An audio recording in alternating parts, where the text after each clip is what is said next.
चक्कर में हमारा नेता कैसा हो, हमारा नेता कैसा हो, जितेंद्र भाई संघर्ष करो, अरे जितेंद्र भाई संघर्ष करो, हमारा नेता कैसा हो, अरे हमारा नेता कैसा हो।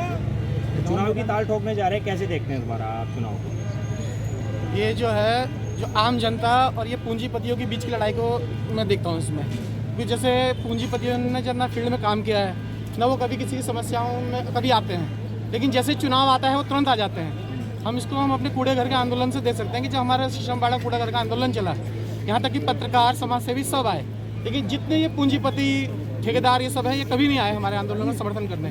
लेकिन आज जब चुनाव की घोषणा हो गई है और आम जनता के प्रतिनिधि के रूप में मैं आगे आया हूँ, उसमें आप देखेंगे कि बहुत बड़े बड़े पूंजीपति भी उतर गए हैं और उन्होंने वही पुराना खेल शुरू कर दिया है। वो दारू बांट रहे हैं, वो पैसे बांट रहे हैं, उन्होंने पूरा खेल शुरू कर दिया उस बात को। लेकिन कोई बात नहीं, जनता आज का समझदार है, वो इन सब चीज़ों को समझती है।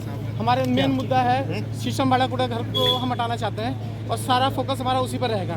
दूसरा जो ज़मीन के मालिकाना हक का मुद्दा है, यहाँ बाहर से आए फैक्ट्री में लोग काम कर रहे हैं, बड़ी मुश्किल से कम दामों में जैसे भी उन्होंने ज़मीन खरीदी, मकान बनाए और रह रहे हैं। सरकार ने उन्हें सड़कें बनाई, उनको बिजली का कनेक्शन दिया, उन्हें पानी का कनेक्शन दिया, लेकिन उसके बावजूद भी सरकार उनके घर तोड़ने के लिए तैयार है। अगर सरकार उनको घर तोड़ना चाहती है और वो अवैध बस्तियाँ हैं, तो सरकार उनको पहले एक पुनर्वास स्कीम दे, उनको घर बना कर दे और फिर उसका पुनर्वास करे। इस तरह से दल आपके सामने बड़े धनाढ़ लोग हैं, तो कैसे पार पाओगे? वैसे ये जो जनता है, मैंने आपसे कहा था कि ये ना अब समझदार हो चुकी है। अब जो जनता है उनकी दारू पे बिकने वाली नहीं है, उनके पैसे पे बिकने वाली नहीं है।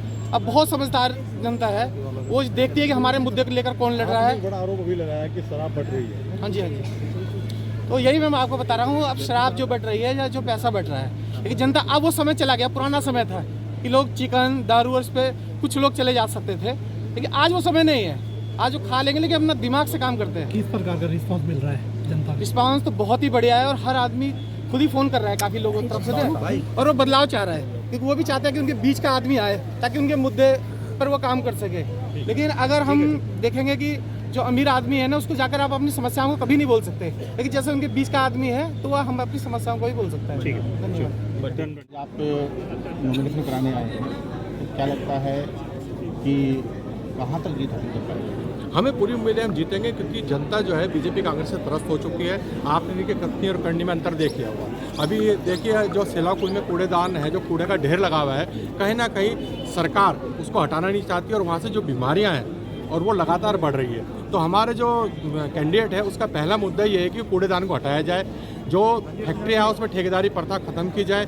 दूसरी बात है, जो यहाँ पे बस्तियां हैं जो सरकार ने आवंटन कर रखा था, उनको मालिकाना अधिकार दिया जाए। और अभी हम कहते हैं कि जो आज का युवा है वो भटक रहा है, तो हमारा एक जो कैंडिडेट एक युवा है, तेज तर्रार है और आज तक आंदोलन में रहा है, जमीनी लड़ाई लड़ी है और जनता के लिए लड़ा है। थापा जी, किसको मालिकाना हक दिलाना चाहेंगे? उन रोहिंग्याओं को जो वहाँ पर नहीं, जो रोहिंग्या है, जो बाहर के हैं, बांग्लादेश है, हम उन्हें तुरंत बाहर करना चाहेंगे, क्योंकि हमारे देश के नहीं है। क्योंकि इसमें हमारी जो LIU की टीम है वो सब उसमें जांच कर रही है। हम तो वो कह रहे हैं जो यहाँ के पुराने बाशिंदे हैं, जो यहाँ के मूल निवासी हैं, जो भूमिहीन है, उनको दिलाएंगे। हम किसी बाहरी व्यक्ति को यहाँ पे बसने नहीं देंगे। हम तो मूल निवासियों के लिए लड़ेंगे और मूल निवासियों को यहाँ पे बसाएंगे। और हमारा तो मेन है कि जो सेलाकुई इलाका है, जो पिछड़ा हुआ है, आज वो आप देख रहे हो जाम से कितना त्रस्त है, हम उसे जाम से निजात दिलाएंगे। और जो फैक्ट्रियाँ वहाँ शोषण हो रहा है उसको करेंगे, नशा मुक्त करेंगे।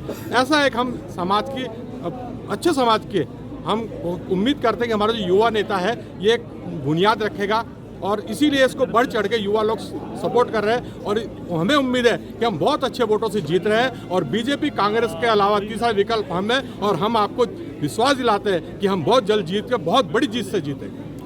सर 1 मिनट और, ये नशे पे क्या कहना चाहेंगे जो दिन पर दिन वृद्धि हो रही है, हर क्षेत्र में देख रहे होंगे? देखिए, नशे का कहीं ना कहीं आप ये लगाइए, कहीं ना कहीं इसमें जो नशा बढ़ रहा है, इसमें कहीं ना कहीं सरकारों का भी इसमें हाथ है। क्योंकि हमें सबको पता है कि आप ये देख लो, बगल का राज्य हिमाचल, अगर हम वहाँ से 2 बोतल लाते हैं तो हम पकड़ जाते हैं, परंतु यहाँ से बरेली से स्मैक आ रही है, दूर दूर से स्मैक आ रही है। कहीं ना कहीं इसमें सरकार की मिलीजुली है, मंशा है, और हम इस नशे पे अंकुश पूरी तरह से लगाएंगे, चाहे उसके लिए हमें रोडों पे आना पड़े, आंदोलन करना पड़े। और हम अपने उम्मीदवार से भी उम्मीद करते हैं कि जीतने के बाद इन मुद्दों को भूले ना, क्योंकि जो जनता आपको विश्वास से जिताएगी, कुर्सी पे बिठाएगी, तो आपको उनकी उम्मीदों पर खरा उतरना पड़ेगा।